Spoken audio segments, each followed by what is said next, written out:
The title of this mini podcast is Caretaker. Got a question for you. Is it better to be the caretaker or the one being taken care of? I guess it depends on who you ask.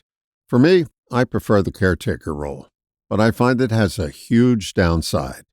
You tend not to give people the opportunity to take care of you.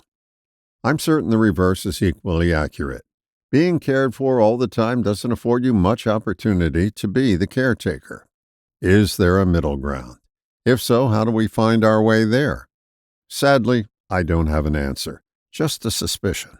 If you want to break out of your current mold, you have to ask for or agree to the opposite of what you naturally do.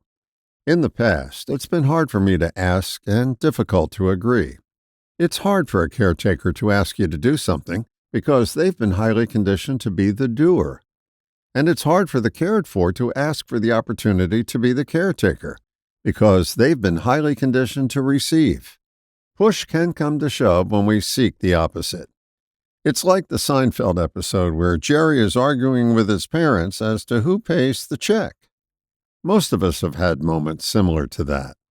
It seems the asking for the opposite has to come in little chunks and not in one big sweeping change.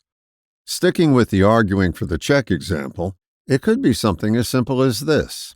It would give me great pleasure to be able to pay for our meal, and it'll give me some valuable practice to be just as generous as you.